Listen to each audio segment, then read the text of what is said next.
Right by current எலக்ட்ரிசிட்டியோட quick revision கிளாஸஸ்ல இருக்கோம் நம்ம கரண்ட் எலக்ட்ரிசிட்டி ரைட்டா. ஸோ 2 மணி நேரத்தில் இந்த யூனிட் ஃபுல்லாக நம்ம கற்றுக்க போகிறோம். கரண்ட் ஐன்னு அர்த்தம். Current I equal to d q by d t. அப்படியே ஃபார்முலா மாதிரி படிச்சுட்டு வாங்க. Current I equal to d q by DD.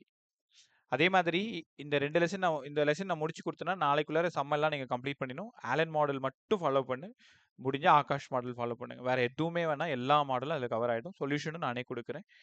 கற்றுக்கிட்டு டவுட் சம் எல்லாம் கேட்டுக்கோங்க. முக்கியமாக கிர்ச்சாஃப் லா சம்மு, செல் சம் எல்லாமே. I equal to d q by d t coulomb per second இல்லைன்னா ஆம்பியர். ஆம்பியரை நான் எழுதுன மாதிரி நீங்கள் எழுதக்கூடாது, ஃபுல்லாக தான் எழுதணும். ஒரு மைக்ரோ ஆம்பியர்னா எவ்வளோ சார்? 10 power minus 6 ampere. ஒரு மில்லி ஆம்பியர்னா எவ்வளோ சார்? 10 power minus 3 ampere.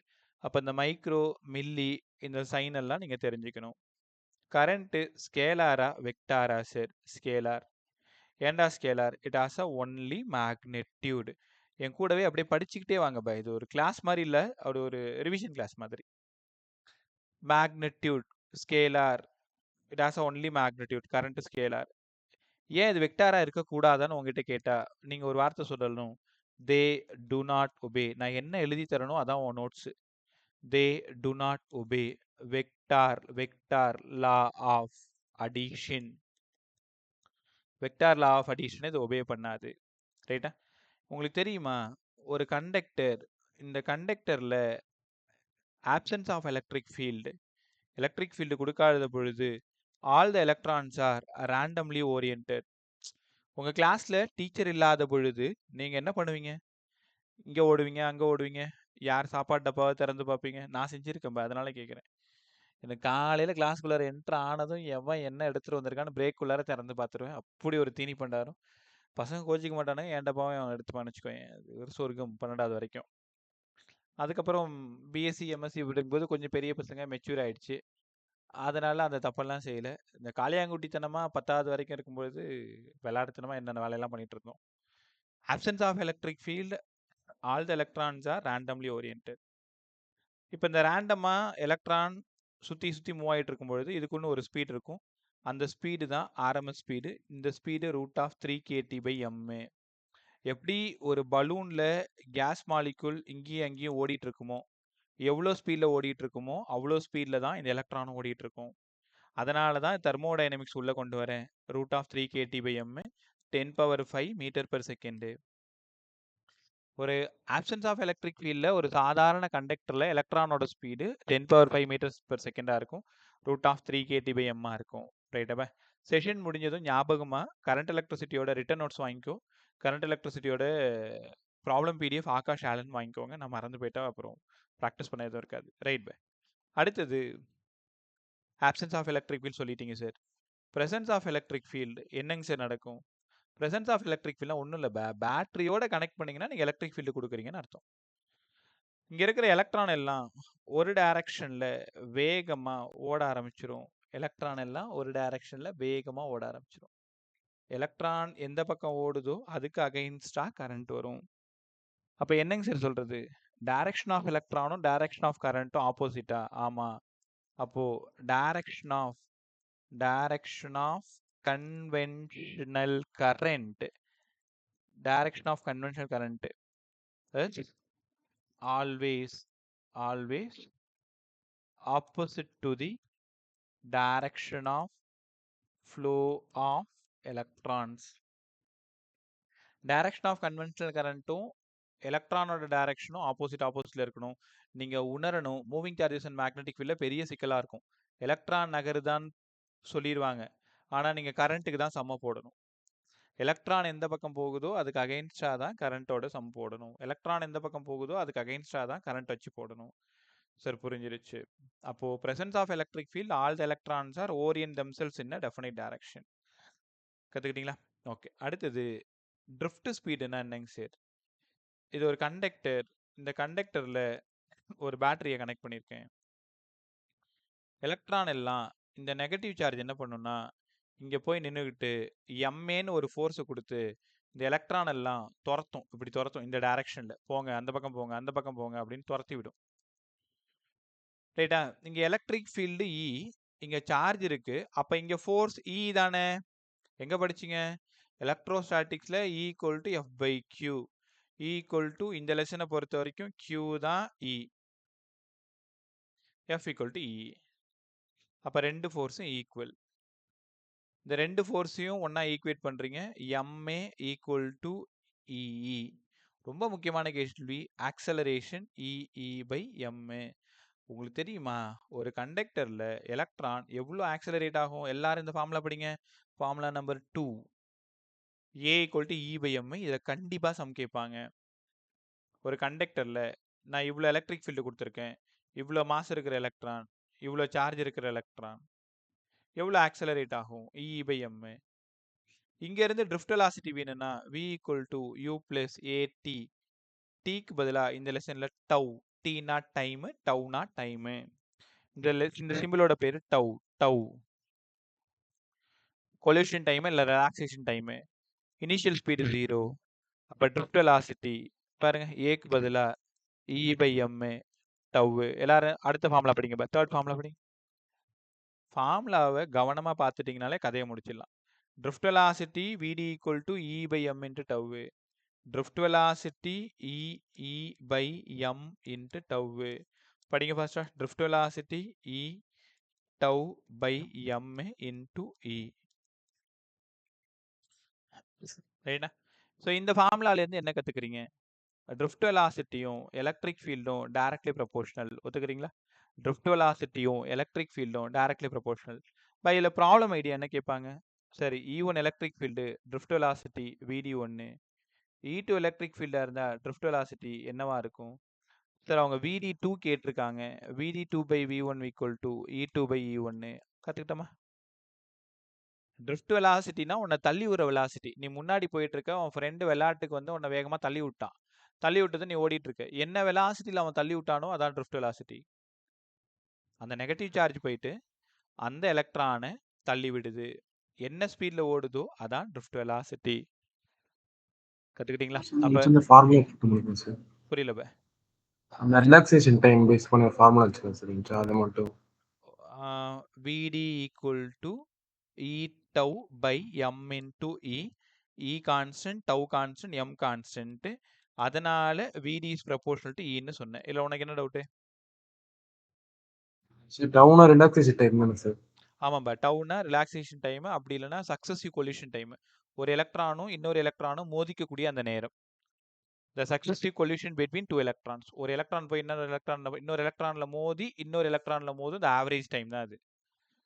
இல்லைன்னா ரிலாக்ஸேஷன் டைம்னு சொல்லணும். அது ஒரு கான்ஸ்டன்ட் டைம், அவ்வளவுதான். அது எக்ஸாம்ல இது பேஸ் பண்ணி கேட்டிருந்தாங்க சார். அதான் என்ன கொஸ்டின் கேட்டாங்க?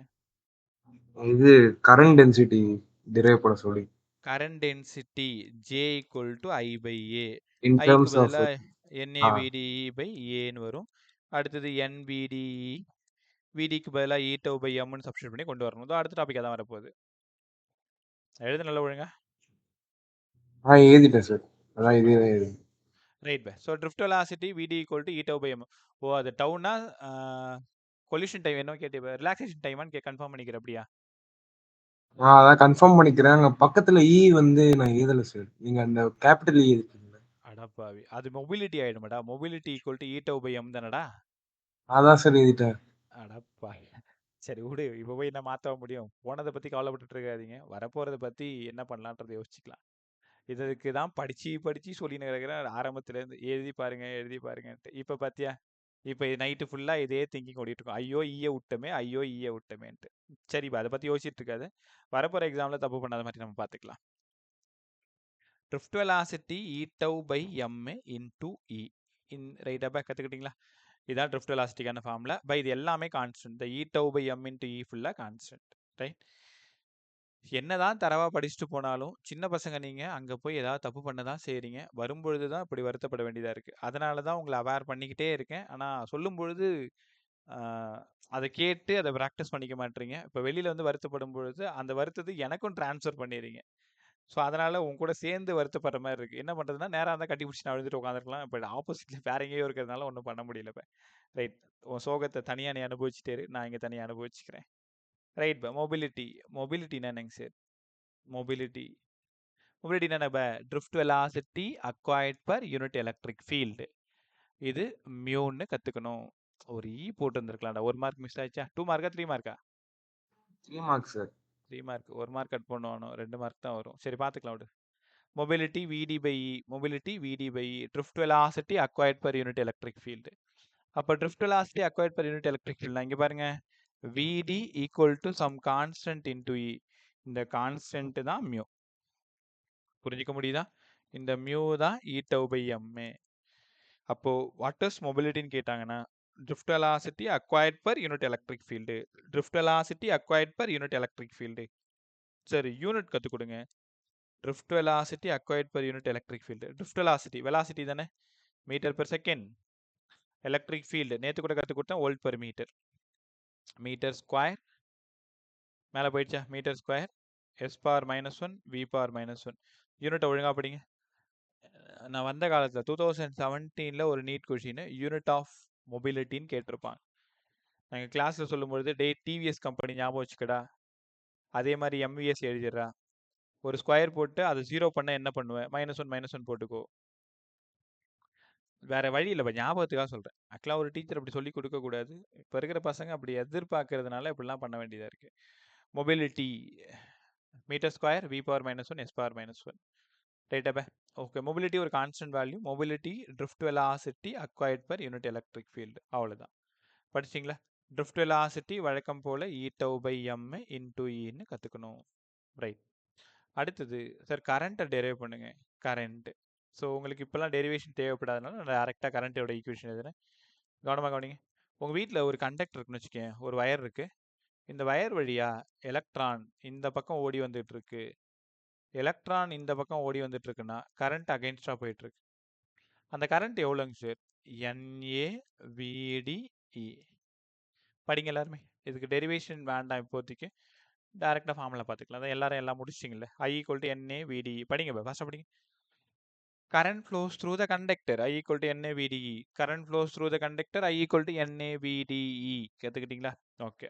இதில் பொறுமையாக புரிஞ்சுக்கோங்க. ஐக்கும் விடிக்கும் என்னடா சம்பந்தம்? Directly proportional. கொஞ்ச நேரத்துக்கு முன்னாடி விடிக்கும் ஈக்கும் என்னடா ப்ரொபோஷனல்? Directly proportional. சார் புரிஞ்சிருச்சு. நிறைய எலக்ட்ரிக் ஃபீல்டு கொடுத்தா எலக்ட்ரான் வேகமாக ஓடும். எலக்ட்ரான் வேகமாக ஓடினா நிறைய கரண்ட் வரும். இந்த ரிலேஷன் தான் ரொம்ப இம்பார்ட்டன்ட். கேர்ஃபுல்லாக கற்றுக்கும். I is proportional to drift velocity, directly proportional to electric field. இதில் சம் தாராளமாக கேட்கலாம். E1 எலக்ட்ரிக் ஃபீல்டுக்கு கரண்ட் I1 இருந்தால் E2 எலக்ட்ரிக் ஃபீல்டுக்கு கரண்ட் எவ்வளோவா இருக்கும்? நம்ம ரேஷியோ சம் இல்லையா? அந்த ரேஷியோ சம் மாடல் மட்டும் கற்றுக்கிட்டா காம்படிட்டிவ் ஃபிசிக்ஸ் ரொம்ப ஈஸியாக இருக்கும். சரி, இதெல்லாம் ஓகே. கரண்ட் டென்சிட்டிக்கு போங்க. கரண்ட் டென்சிட்டி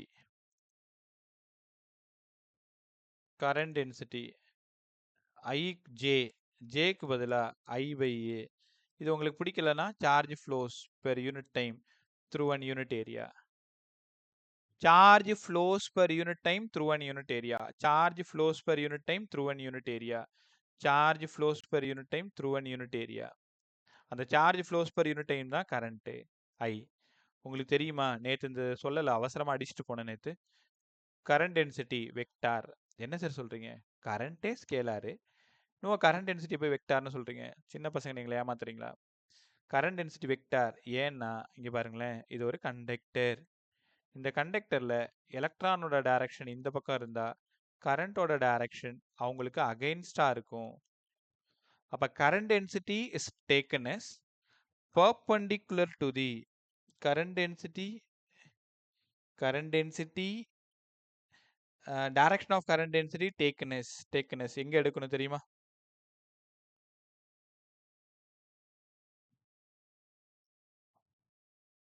ஒரே நிமிஷம். current density taken as perpendicular to the direction of flow of electron. இல்லைனா direction of flow of current. perpendicular to the direction of flow of electron. perpendicular to the direction of flow of current. எப்படியா இருந்தாலும் J வந்து Eக்கு பர்பெண்டிகுலரா இருக்கணும், இல்லை Iக்கு பர்பெண்டிகுலரா இருக்கும். அதனால தான் இது வெக்டார்னு சொல்றோம். என் கூட அப்படியே படிச்சிருங்க. கரண்ட் டென்சிட்டி ஸ்கேலரா வெக்டாரா? Sir vector sir. ஏன்டா வெக்டாரு? என்ன சார் இப்படி சொல்லிட்டீங்க? கண்டக்டர்ல எலக்ட்ரான் ஓடுது, கண்டக்டர்ல கரண்ட் ஓடுது. அவங்களுக்கு பர்பெண்டிகுலரா தான் டைரக்ஷன் எடுக்கணும். Current density at a point ஒரு பாயிண்ட்ல தான் கரண்ட் டென்சிட்டி சொல்ல முடியும். கரெக்டா? எல்லா பாயிண்ட்லயும் கரண்ட் டென்சிட்டி எடுத்தீங்கன்னா ஃப்ளோ ஆஃப் எலக்ட்ரானுக்கு அகைன்ஸ்டா இருக்கும், இல்லைன்னா ஃப்ளோ ஆஃப் கரண்ட்டுக்கு அகைன்ஸ்டா இருக்கும். சூப்பர். அப்ப வெக்டார் எழுதினியாடா கரண்ட் டென்சிட்டியே மோனிஷ்? சார் கரண்ட் டென்சிட்டி வெக்டார்னு எழுதுனியா? கரண்ட் டென்சிட்டி வெக்டார்னு எழுதல, பட் ரிலாக்ஸேஷன் டைம் வச்சு கண்டுபிடிக்க சொன்னாங்க. அப்படியே அது 2 பார்ட்டா கேட்டிருந்தாங்க சார். ட்ரிஃப்ட் வெலாசிட்டினா என்னன்னு கேட்டிருந்தாங்க. நெக்ஸ்ட் வந்து ரிலாக்ஸேஷன் டைம் வச்சு கரண்ட் டென்சிட்டி கண்டுபிடிச்சு. Drift velocity, the velocity with which free electron get drifted towards the positive terminal. அதுக்கப்புறம் டெரிவேஷன் அப்படியா? எஸ் சார், அந்த மாதிரி. தர்ஷன் எப்படி என்னது டாபிக் எதுன்னு அந்த கொஸ்டினை இந்த கொஸ்டின் எழுதிட்டேன் சார். எழுதிட்டியா? நீ ஏதாவது இந்த போடாத விட்டியா? ஏதாவது தப்பு பண்ணியா? இல்ல சார். ரைட் பை இந்த ஏவும் போயிடுச்சு. I equal to NAVDE by Aன்னு சொன்ன ஏவும் போயிடுச்சு. So current density J NVDE கற்றுக்கிட்டீங்களா? NVDE. இப்போ நீ எடுத்து என்ன பண்ணியிருக்கணும்னா N VDக்கு பதிலாக E tau by M into ஒரு E, அதனால N E square tau by M. நான் ஒரு கேபிட்டல் E நானும் மறந்துட்டு வரேன் பார். ட்ரிஃப்ட் வெலாசிட்டிக்கு என்ன formula? E tau by M into E தான் drift velocity. E tau by M into E தான் ட்ரிஃப்ட் வெலாசிட்டி. ஒரு நிமிஷம்.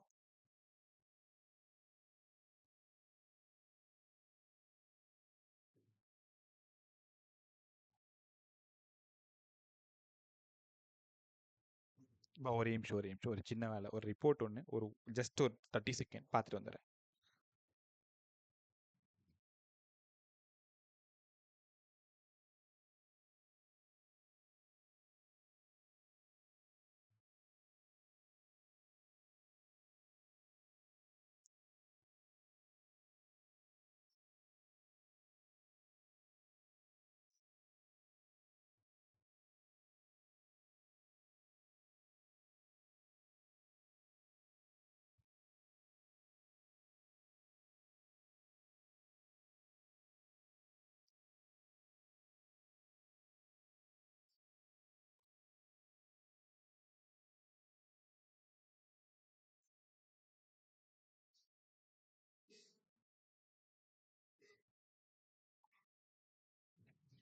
Right by.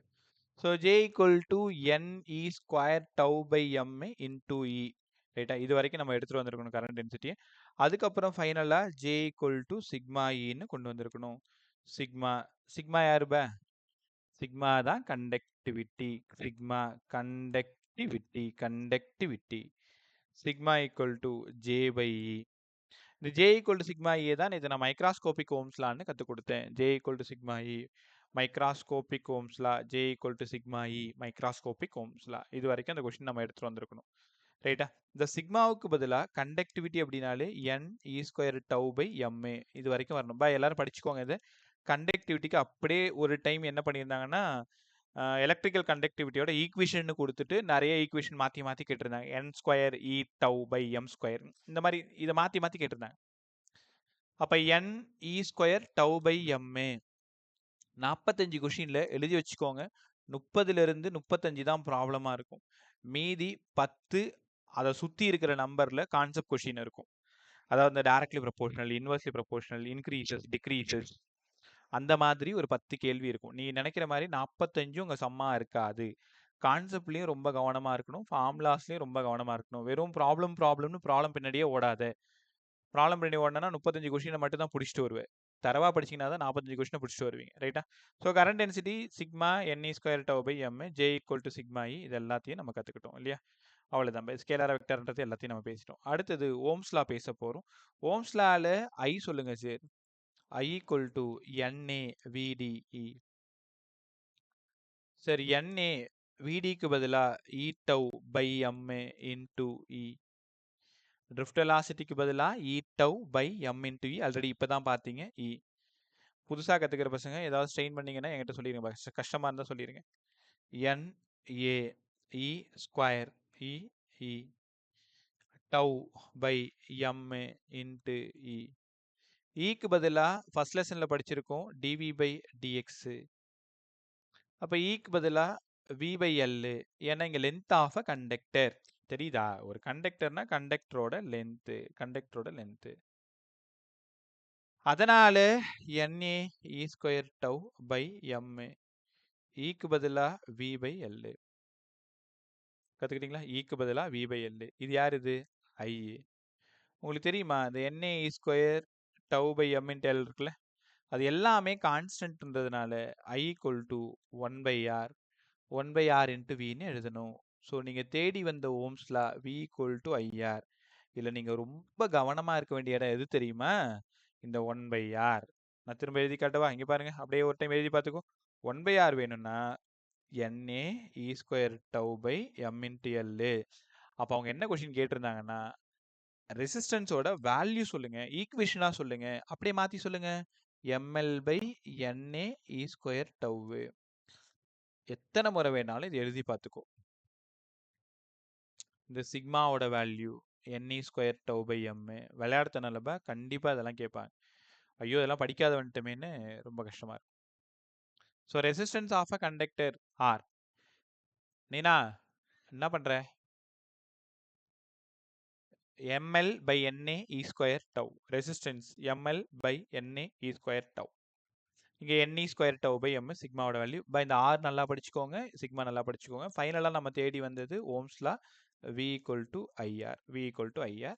ஐக்கு பதிலாக V பை R. ஐக்கு பதிலாக V பை R. கற்றுக்கிறீங்களா? ஓகே சார், இதோட யூனிட் சார் ஆருக்கு பதிலாக V பை ஐன்னு சொன்னீங்க. யூனிட் சொல்லி கொடுங்க. வோல்ட் பெர் ஆம்பியர்னு சொல்லலாம். நான் எழுதின மாதிரி ஏஎம்பின்னு எழுதக்கூடாது. ஒன்று ஏன்னு எழுதணும், இல்லை ஆம்பியர்னு ஃபுல்லாக எழுதணும். தப்பு பண்ணிட்டு சரி பண்ணாதான் மறக்க மாட்டேன். அதனால தான் தப்பு பண்ணிட்டு சரி பண்ணி காமிக்கிறது. இல்லைன்னா வோல்ட் பெர் ஆம்பியர். இதோட யூனிட் சார் ஓம். ஏன்னா உனக்கு தெரியும், சின்ன பிள்ளைய நீங்கள் படிச்சிருப்பீங்க, ஜார்ஜ் சைமன் ஓம் தான் இதை பற்றி பேசினாரு, அதனால இது ஓம். உங்கள் கொஷின் பேப்பரில் மில்லி ஓம் 10⁻³ ஓம்னு சம் போடணும். மைக்ரோ ஓம் 10⁻⁶ ஓம்னு சம் போடணும். அவங்க என்ன கொடுத்துருக்காங்களோ, கிலோ ஓம் கொடுத்தா 10⁻+3 ஓம்னு சம போடணும். மெகா ஓம்னு கொடுத்தாங்கன்னா 10⁻6 ஓம்னு சம போடணும். கரெக்டாப்பா? திரும்ப சொன்ன விஷயமே தான் இருக்குமே தவிர ஃபிசிக்ஸ் ஒன்றும் புதுசாலாம் இருக்கவே இருக்காது. எல்லா லெசன்லையும் மில்லி வரும், எல்லா லெசன்லையும் மைக்ரோ வரும், எல்லா லெசன்லையும் கிலோ வரும், எல்லா லெசன்லையும் மெகா வரும். இவ்வளோதான், கொஞ்சோண்டு புரிஞ்சுக்கணும், அவ்வளோதான். Right bye. ஸோ கிராஃப் போட்டு காட்டுங்க. நேற்றே சொன்னேன், விக்கும் ஐக்கும் கிராஃப் ட்ரா பண்ணுறோம். கண்டிப்பாக அது ஸ்ட்ரெயிட் லைனாக தான் இருக்கும். இதில் ஷியராக ஒரு கொஷின் இருக்கு, கண்டக்டர் ஓமிக். உங்களுக்கு தெரியுமா? இது எப்படியாவது படிச்சுக்கோங்க. கண்டக்டர் அப்படின்னா அது ஓமிக். செமிகண்டக்டர் இன்சுலேட்டர், இவங்க ரெண்டு பேரும் நான் ஓமிக். தயவு செஞ்சு இதை ஒழுங்காக படிங்க. 10 செகண்ட் டைம் தரேன். ஓமிக் யாருடான்னு கேட்டால் கண்டக்டர்னு எப்போ கேட்டாலும் சொல்லணும். திடீர்னு ராத்திரி 12 மணிக்கு உங்கள் வீட்டுக்கு வந்து கதவை தட்டி, எப்போ அந்த ஓமிக் யாருன்னு சொல்லிட்டு போப்பான்னு வந்துட்டு சொன்னேன். சார் அது கண்டக்டர் சார். யாரா நான் ஓமிக்கு? Sir செமிகண்டக்டரும் இன்சுலேட்டரும் sir. இவ்வளோ சொன்னீங்களே சார், காரணம் சொன்னீங்களா? விக்கும் ஐக்கும் கிராஃப் ட்ரா பண்ணும் பொழுது கிராஃப் ட்ரா வந்து ஸ்ட்ரெயிட் லைனாக கிடச்சிதுன்னா ஓமிக். ஸ்ட்ரெயிட் லைனாக இல்லாமல் இந்த மாதிரி கண்ணா பின்னான்னு சடனாக இன்க்ரீஸ் ஆகிறது, சடனாக டிக்ரீஸ் ஆகிறது, இந்த மாதிரி சொன்னீங்கன்னா இதெல்லாம் non ohmic. Other than straight line non ohmic. Straight line ohmic படிச்சிட்டிங்களா? Straight line ohmic, other than straight line non ohmic. கற்றுக்கிட்டிங்களா? அப்படியே அங்கேருந்து விக்கும் ஐக்கும் கிராஃப் ட்ரா பண்ணுறோம். தெளிவாக புரிய வைக்கிறேன். நான் எக்ஸ் ஆக்சஸில் வி எடுத்திருக்கேன், ஒய் ஆக்சஸில் ஐ எடுத்திருக்கேன். Graph become straight line. Slope எடுத்துட்டேன். ஸ்லோப்னாலே காலங்காலமாக tan தீட்டா தான். ஆப்போசிட்டில் டிஐ, அட்ஜசன்ட்டில் டிவி. அப்போ ஸ்லோப்னா tan theta d I by d V, அதாவது ஐ பை வி. எங்களுக்கு தெரியும் சார், விக்கு பதிலாக ஐஆர். ஐ பை வி வேணும்னா 1 பை ஆர். அப்போது உங்கள் கொஷின் பேப்பரில் ஸ்லோப் ஆஃப் விஐ கிராஃப்னு இருக்கான்னு பாருங்கள். எப்போவுமே கிராஃப் சொல்லும்போது எக்ஸ் ஆக்சிஸை ஃபஸ்ட்டும் ஒய் ஆக்சிஸை ரெண்டாவதும் சொல்லி தான் பழக்கப்படுத்திக்கணும். ஸ்லோப் ஆஃப் விஐ கிராஃப் என்னடா கொடுக்குது? Reciprocal of resistance. Slope of VI graph reciprocal of resistance. அப்படியே கொஞ்சம் கீழே வந்தீங்கன்னா சரி எக்ஸ் ஆக்சிஸில் ஐ எடுத்துக்கிட்டேன், ஒயில் வி எடுத்துக்கிட்டேன், slope theta del V by del I tan theta sir, slope opposite side by adjacent side, அதனால வி பை ஐ ஆர். ஏன்னா உங்களுக்கு தெரியும் விக்கு பதிலாக ஐஆர், ஆருக்கு பதிலாக வி பை ஐ. இங்கே எப்படிங்க சார் எழுதணும்? Slope of I V graph, slope of I V graph gives resistance. இதெல்லாம் மனப்பாடம் பண்ணிட்டு இருக்க கூடாது. அங்கே போயிட்டு அவங்க ஐவி கிராஃப் கேட்குறாங்களா இல்லை விஐ கிராஃப் கேட்குறாங்களா, எக்ஸில் யார் எடுத்திருக்காங்க, ஒயில் யார் எடுத்திருக்காங்க, இதெல்லாம் எப்போ பார்த்தாலும் நடக்கக்கூடிய தப்பு. டீச்சர்ஸ்க்கு தெரியும் பையனை எப்படி தப்பு பண்ண வைக்கலாம் அப்படின்ட்டு அந்த கொஷின் சென்டர் அப்படி தான் யோசிப்பாங்க. நீங்கள் ஒரு டைம் தான் ஃபிசிக்ஸ் படிக்கிறீங்க, அதனால் இவ்வளோ குழப்பம் உங்களுக்கு இருக்கும். ஸோ அவங்களுக்கு அப்படி இல்லை.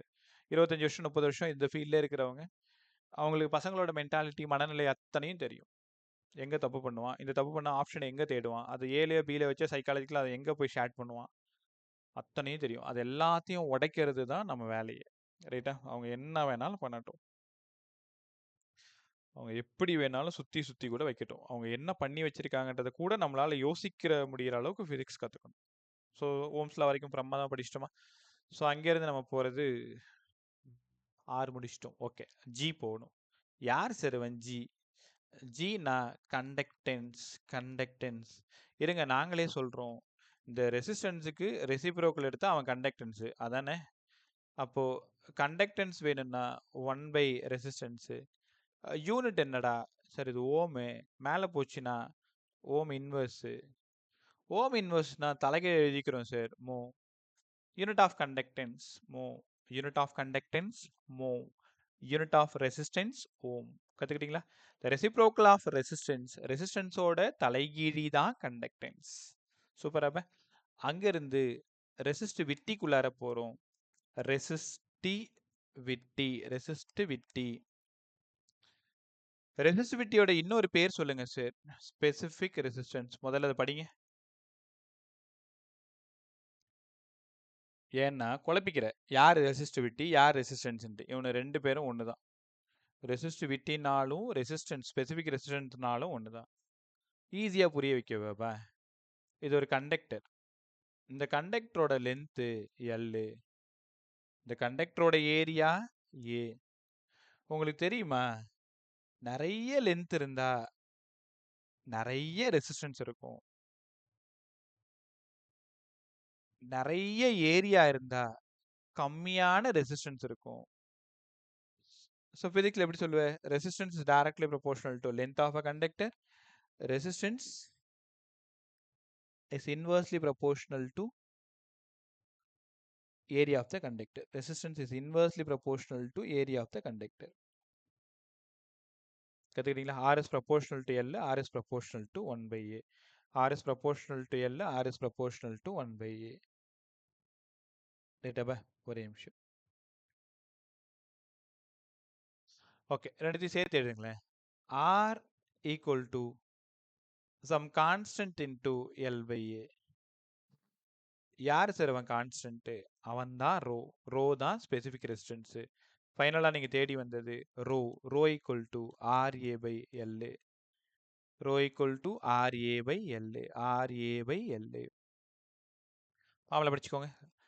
ரெசிஸ்டிவிட்டினாலும் ஸ்பெசிஃபிக் ரெசிஸ்டன்ஸ்னாலும் ஒன்று தான். ரெசிஸ்டிவிட்டினாலும் ஸ்பெசிஃபிக் ரெசிஸ்டன்ஸ்னாலும் ஒன்று தான். ரைட்டா? ஓகே, இதுக்கு யூனிட் போட்டு காட்டுங்க. Resistance ohm, area metre square, by ஒரு மீட்டர். இந்த மீட்டரும் போய் சேர்ந்துருச்சு. Unit of resistivity ohm metre. Unit of resistivity ohm metre. கற்றுக்கிட்டீங்களா? ஓகே, நான் திரும்ப ஒரு 2-3 பாயிண்ட் சொல்கிறேன். முடிஞ்சால் பக்கத்தில் இருந்தால் எழுதிக்கோ, இல்லைனா நோட்ஸில் கூட நான் எழுதி கொடுத்துறேன். Resistivity rho equal to R A by L. சொல்லி கொடுத்தேன்னா ஆர்ஏ பை எல்.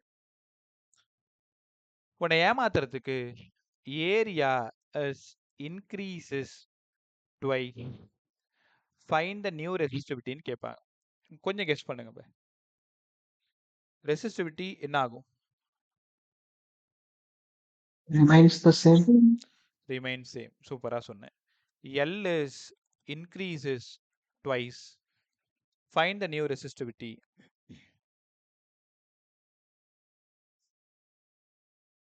சேஞ்ச் ஆகாது sir.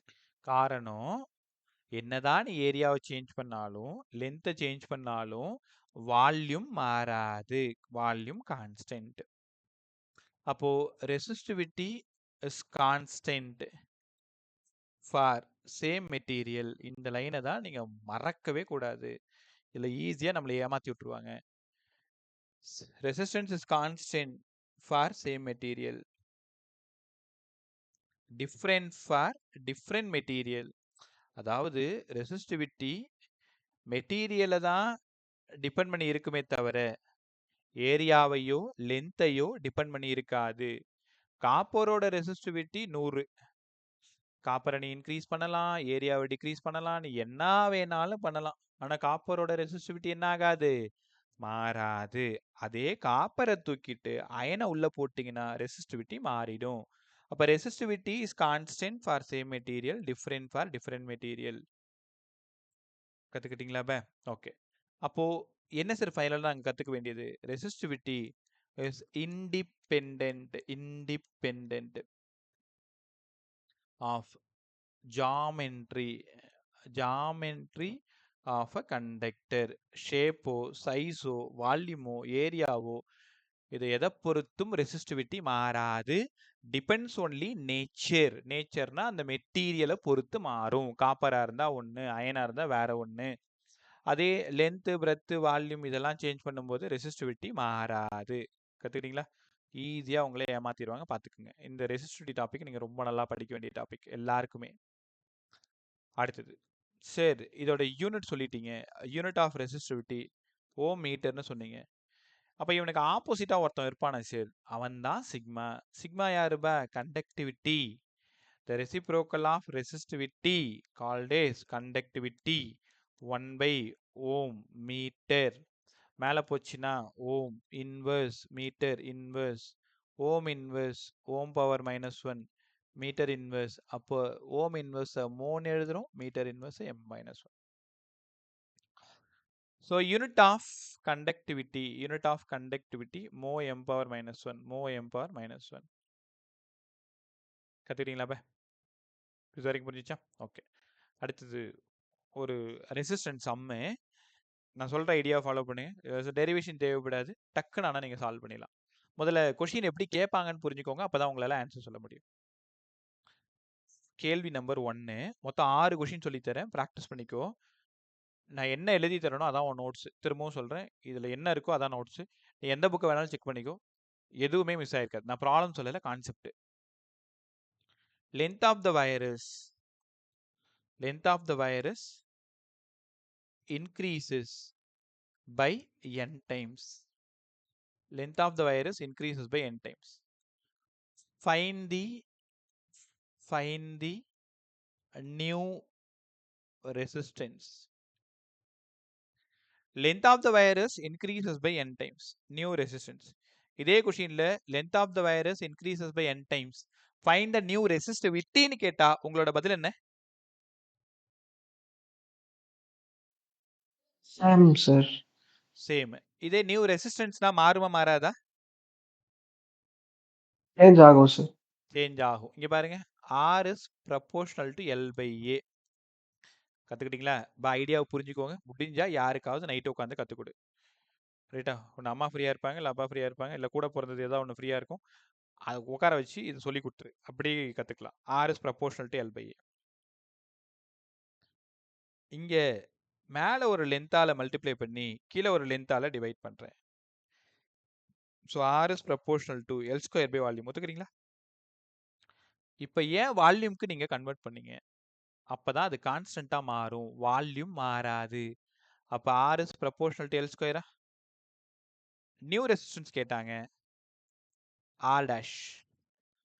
R dash equal to n times of L.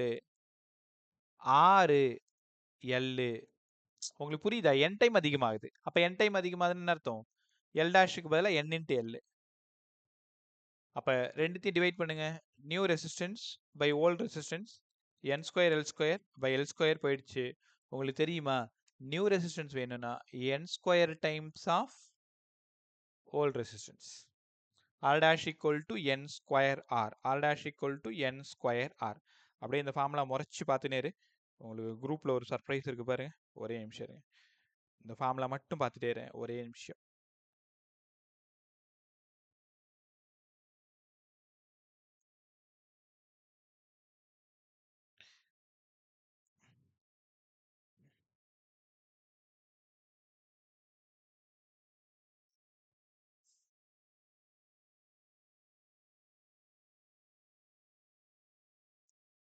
ஒரு சம் ஒன்று குரூப்பில் போஸ்ட் பண்ணுறேன்.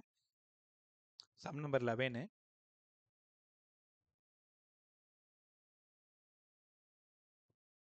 முடிஞ்சா யாராவது ஆன்சர் சொல்லு. உனக்காக நான் வெயிட் பண்ணுறேன். அதில் இப்படி ஒரு பேப்பர் கிரியேட் பண்ணேன். எப்படின்னா வெறும் கொஷின் மட்டும் எழுதிட்டு மீல கீழே கேப் கொடுக்குற மாதிரி. எல்லாருக்குமே கொஷின் வந்திருக்கும். A wire of resistance x ohm. Length increases twice the original length. New resistance 20 ohm. X எவ்வளோன்னு கேட்குறேன். கரெக்ட் ஆன்சர் சொல்லு. உனக்கான நேரம் 30 செகண்ட். 10 ohm, sir. எவ்வளோ பே? 10. 12ஆ? 10, sir. 10ஆ? ஆமா சார். 10 ஓம்னு ஒரு பதில் வந்திருக்கு. ஆப்ஷன் 2 சொல்லியிருக்கு. வேற? தர்ஷா, ஸ்ருதி, லிங்கேஷ், அஃப்ரின், வாசன், கரோலின், தரணி, மோனிஷ். 5 ohm வருது. 5 ஓம் வருது ஸ்ருதிக்கு. ராஜஸ்ரீ 5 ஓம் அஃப்ரீனுக்கு. தரணி உனக்குமா? கரோலின், ஸ்ரீனிவாசா உனக்குடா? மோனிஷ் ஆன்சர் என்ன? 5 தான் சார் ஆன்சர். 5 தான் வருது. சஞ்சய் அப்ரூவ் ரைட்டியா? ரைட் பே. இங்கே பாருங்களேன். இந்த கொஷின் 5 தான் வந்திருக்குன்னு சொல்லியிருக்கீங்க. இந்த கொஷின் நான் ஒழுங்காக படிக்கிறேன் பாருங்க. A wire of resistance x ohm. நீ என்ன பண்ற? ஏனா A wire of resistance x ohm. The length is increases twice.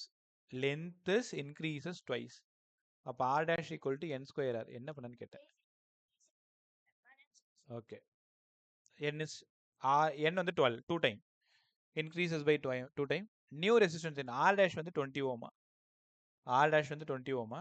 n வந்து 2 4 r வந்து தெரியாது. அவங்க என்ன கேட்டிருக்காங்கன்னா வேல்யூ ஆஃப் x கேட்டிருக்காங்க. அப்போ r ஈக்குவல் டு 20/4 5 ஓம். இது ஆக்சுவலாக மேனுவலாக சால்வ் பண்ணிங்கன்னா நீங்கள் வால்யூம் வச்சு அங்கேருந்து எடுத்துகிட்டு வரணும். ஸோ இதை நம்ம ப்ராக்டிஸ் பண்ணி கற்றுக்கிட்டதுனால இந்த மாதிரி ஒரு ஃபார்முலா நமக்கு கிடச்சிருக்கு. அதனால் ஒரே ஸ்டெப்பில் ஆன்சர் போட்டோம். செம்ம ஃபாஸ்ட்டாக சால்வ் பண்ணா நீ வெல் ட்ரெயின்டாக இருக்கணும், அவ்வளோதான். நிறைய நேரம் அது கூட பேசியிருக்கணும். இது பெரிய பிரமாதம்லாம் கிடையாது. பாருங்க, டக்குன்னு எல்லாருமே சூப்பராக சொல்லிட்டீங்க. 10 செகண்ட்குள்ளார சொல்லிட்டீங்க. அப்போ r dash equal to n square r sir. சூப்பராக இருந்துச்சா? அப்போ லென்த் n டைம் இன்க்ரீஸ் ஆனால் என்னடா ஃபார்முலா? n square r. இந்த 10 நிமிஷம் இந்த 6 ஃபார்முலா உங்களுக்கு நான் ரொம்ப நல்லா புரிய வைக்கிறேன். முடிச்சேன்னா ஒரு 40% ஆஃப் லெசன் முடிஞ்சிடும். மீதி 60% ஆஃப் லெசன் நாளைக்கு ஒரே கிளாஸில் எடுத்துடலாம். பட் இதை கற்றுக்கிறது தான் ரொம்ப இம்பார்ட்டன்ட். ரைட் சார், லென்த்து புரிஞ்சிருச்சு. அதே மாதிரி area is increases by n times. Find the new resistance. உடனே என்ன பண்ற? r is proportional to L by A. மேலே ஒரு ஏரியா, கீழே ஒரு ஏரியா. ஏன் இந்த மாதிரி வேலை பண்றீங்க? ஏதாவது ஒன்று நான் வால்யூம்க்கா மாற்றணும். Volume by A square. அப்போ r is proportional to 1 by A square. New resistance வேணும்னா ஏரியா n டைம் அதிகமாகுது, NA ஸ்கொயரு.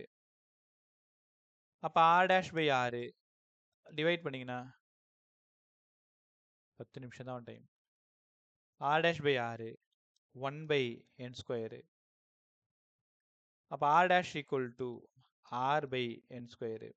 அப்போ என்ன கேட்டாங்கன்னா area is increases twice, decreases twice. என்ன ஏரியான்னு வந்துட்டாலே நியூ ரெசிஸ்டன்ஸ் ஏற்கனவே இருந்தது பை என் ஸ்கொயரு. இப்போ இங்கே தான் நீங்கள் ரொம்ப கவனமாக ஒரு விஷயத்தை கற்றுக்கணும். என் கொஷினை புரிஞ்சுக்கோங்க. Area is increases by twice. Find the new ரெசிஸ்டன்ஸ்னு கேட்குறாங்க. என்ன பண்ணுவீங்க? r dash equal to r by 4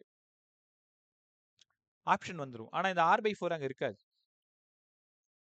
decreases by 4 time, increases by 4 time. எது ரைட்டு பே?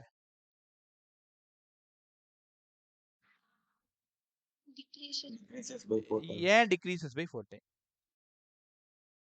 இனிஷியலோட 1/4 அது மட்டும் இல்லை, இன்வெர்ஸ்லி ப்ரொபோர்ஷனல் ஒரு வார்த்தை சொல்ல கற்றுக்கணும். அதாவது டிராஃபிக் இல்லை, டிராஃபிக் இல்லைன்னா நீ வேகமாக தானே போவ. அப்போ வேகமாக போவேன்னா ரெசிஸ்டன்ஸ் கம்மியாக தானே இருக்கும். யோசிச்சு பாரு, ஏரியா பெருசாக இருந்தால் உன் பைக் வேகமாக போகும். நீ வேகமாக போகிற அப்படின்னா ரெசிஸ்டன்ஸ் கம்மியாக இருக்குன்னு அர்த்தம். அப்போ ஏரியா இன்க்ரீசஸ் ட்வைஸ் அப்படின்னா new resistance decreases by 4. Area increases by twice அப்படின்னா நியூ ரெசிஸ்டன்ஸ் டிக்ரீசஸ் பை 4. அதே கொஸ்டின்ல areas decreases by twice, find the new resistance. உடனே R dash equal to R by N square போடுற R by 4ன்னு ஆப்ஷனில் இருக்கும். R by 4 இருக்காது. Area டிக்ரீசஸா, ரெசிஸ்டன்ஸ் இன்க்ரீசஸ் பை 4 டைம்ஸ். இதை தான் நீங்கள் கவனமாக கற்றுக்கணும். ஆர் பை 4 எல்லாருக்கும் வரும், டைரக்ட்லியா இன்டைரக்ட்லியா, அதாங்க பிரச்சனை. ரைட்டா? ஸோ தப்பு பண்ணக்கூடாதுன்றதுக்காக தான் இந்த டாபிக் வந்ததும் நான் என்னோட ஸ்பீடை குறைச்சிக்கிட்டேன். அப்போ R dash equal to R by N square ஏரியாவுக்கு பதிலாக. அடுத்தது resistance. Resistance increases by n times. கொஷினை இன்க்ரீசஸா டிக்ரீசஸான்னு கன்ஃபார்ம் பண்ணிக்கணும். R is proportional to L by A by A, V by A. R is proportional to 1 by A. R is proportional to இந்த ஏரியாவுக்கு பதிலாக 1 by pi r square. Pi போயிடுச்சா? அப்போ R is proportional to 1 by r square. அப்போ 1 by r square கற்றுக்கிட்டீங்களா? Okay, இப்போ என்ன ஆகுதுன்னா R dash is proportional to, நான் எங்கேயோ தப்பு பண்ணுற மாதிரி இல்லை, என்ன தப்பு பண்ண டக்குன்னு கண்டுபிடிங்க. ஏரியா ஸ்கொயர் வரும்ல சார்? அவ்வளோதான். நான் என்னடா தப்பு நடக்குதுன்னு பார்த்தேன். ஏரியா ஸ்கொயர்னா by R square whole square. அப்போ R is proportional to 1 by r power 4. இது என்னோட தப்பு தான், மறந்துட்டேன். R is proportional to 1 by r power 4. அப்போ நியூ ரெசிஸ்டன்ஸ் வேணும்னா 1 by nr ஹோல் பவர் 4. அதனால new resistance equal to old resistance by n power 4. ரொம்ப இம்பார்ட்டன்ட். சரி, சமம் எப்படி கேட்பாங்க? Resistance of the wires, sorry radius of the wires. Resistance கொடுத்தா radius கொடுத்தனா செக் சாரி ரேடியஸ். எதுவுமே வாயை திறக்க மாட்டீங்க. இங்கே எப்படி ஜாமெட்ரி தானே வரணும். ஏன் இங்கே ரெசிஸ்டன்ஸ் சொன்னால் அப்படியே நம்புறேன் நீனு? நான் ஏதோ ஞாபகத்தில் போட்டுருக்கேன், ஏன் நான் தப்பு பண்ணக்கூடாதா? So resistance of the wires increases by n times. மறுபடியும் தப்பு பண்ணுறேன். Radius of the wires increases by n times. Radius of the virus increases by n times. Find the new resistance R by n power 4. இப்போ radius of the virus increases by twice.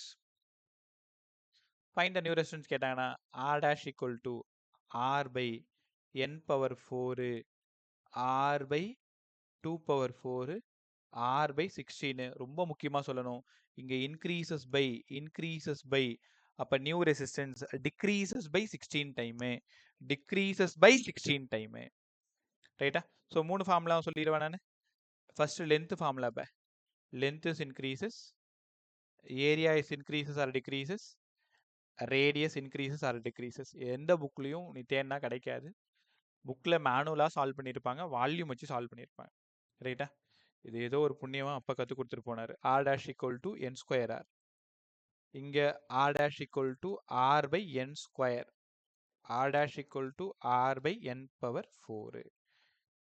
முக்கியமான விஷயம், லென்த்தாக இருந்தால் length increase ஆனால் new ரெசிஸ்டன்ஸும் increase ஆகும். Area increase ஆனால் new resistance குறையும். Radius அதிகமான நியூ ரெசிஸ்டன்ஸ் குறையும். இதை மட்டும் நீ கவனமாக பார்த்துக்கோ. உனக்கு ஃபார்முலாவில் ஆன்சர் வரும், எல்லாம் வரும், எனக்கு தெரியும்.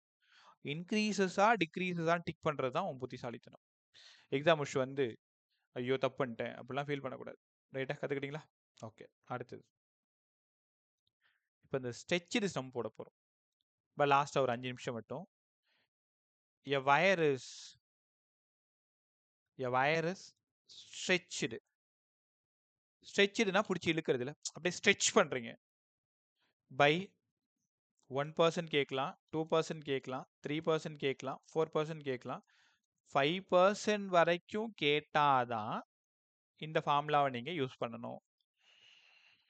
அதுக்கு மேலே கேட்டால் இந்த ஃபார்முலாவை நீங்கள் யூஸ் பண்ணக்கூடாது. Less than R equal to 5% மட்டும்தான் எரர் ஃபார்முலா வேலிட். புரிஞ்சுக்கிட்டீங்களா? Less than R equal to 5%.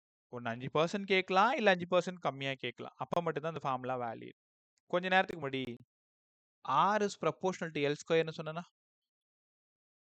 அப்போ இங்கேருந்து பர்சன்டேஜ் வேணும்னா 2 into del L by L. இப்போ உங்களுக்கு கொஸ்டின் எப்படி கேட்பாங்க தெரியுமா? பொறுமையாக புரிஞ்சுக்க. புரியலன்னா என்கிட்ட புரியலன்னு சொல்லிடு. A wire is stretched by 2%. A wire is stretched by 2%. அப்படின்னா நீங்க எப்படி டேட்டா எடுக்கணும்? del L by L தான் 2%. Find the percentage error of resistance. Find the percentage error of new resistance. அர்த்தம் del R by R கேட்குறாங்க. அப்போ 2 into 2%, 4% increases. ஏன் sir 4% increasesன்னு போட்டீங்க? லென்த்தும் ரெசிஸ்டன்ஸும் டைரக்ட்லி ப்ரொபோர்ஷனலு. ஒரு வயரை நீ இழுக்கிற 2% ஸ்ட்ரெச் ஆகுது, நியூ ரெசிஸ்டன்ஸ் 4% இன்க்ரீஸ் ஆகும். This formula is valid only less than R equal to 5%. சூப்பரா இருந்துச்சா? இது 4வது ஃபார்முலா. 5வது formula R is proportional to 1/a ஸ்கொயர்னு சொன்னா, ஏரியாவுக்கு சொன்னல R is proportional to 1/a square. அப்போ இங்க இருந்து del r by r equal to -2 into del a by a. இப்போ உங்களுக்கு எரர் ஃபார்முலா தெரியும். சொல்லுப்ப. இந்த லென்த் சம்ல வந்து 10% இன்க்ரீஸ்னு ஒரு சம் பார்த்தேன். அதுக்கு எப்படி சார் சால்வ் பண்ணணும்? 10%னா 1.1ன்னு வச்சு சால்வ் பண்ணணும். Final minus initial by initial. Okay, நீ இப்போ லெஸ் தென் ஆர் ஈக்குவல் அந்த மாதிரி சம்ம அனுப்பிச்சுட்டு நான் போட்டு காட்டுறேன். அப்போ less than R equal to 5%னா மட்டும்தான் இந்த எரர் ஃபார்முலா யூஸ் பண்ணணும். இப்போ இங்கே பாருமா, wire of length is 10 centimetre, increased by 10% அப்படின்னா இது கூட என்ன அர்த்தம்? 10% இன்க்ரீஸ் ஆகுது. அப்போ 1.1 தானே. இது இனிஷியல் லென்த்து, இது final length. L dash minus L by L into 100. ரைட்டப்ப சம அனுப்பிச்சுட்டு நான் போட்டு காட்டுறேன் அப்புறமா. R is proportional to 1/a square del r by r -2 into del a by a. கற்றுக்கிட்டீங்களா? இதில் ஏன் அந்த மைனஸ் காமிச்சுன்னா, ஏரியா இன்க்ரீஸ் ஆனால் நியூ ரெசிஸ்டன்ஸ் டிக்ரீஸ் ஆகும், ஏரியா டிக்ரீஸ் ஆனால் நியூ ரெசிஸ்டன்ஸ் அதிகமாகும். கற்றுக்கிட்டீங்களா? அடுத்தது ரேடியஸ் சம் பார்த்துருவோமா? Last sum. R is proportional to 1/r⁴. del r by r equal to -4 into del r by r. A wire is stretched. The resistance decreases by 2%. Decreases by 2%. Find the new resistance. Radius decreases by 2%. Na resistance increases by 8%. Yes, sir. Decreases -2, -4, -2, +8. ஏன்னா இவங்க ரெண்டு பேரும் inversely proportion. ஏரியாவும் ரெசிஸ்டன்ஸும் inversely, ரேடியஸும் ரெசிஸ்டன்ஸும் inversely, லென்த்தும் ரெசிஸ்டன்ஸும் directly. ரைட்டா? நீ ஒரு 30 minutes, ஒரு ½ அன் ஹவர், இப்போ செஷன் முடிஞ்சது, உனக்கு ஒரு வேலையுமே கிடையாது. போய் ஒரு டீயை குடிச்சு விட்டு உட்காந்து இந்த 6 ஃபார்முலா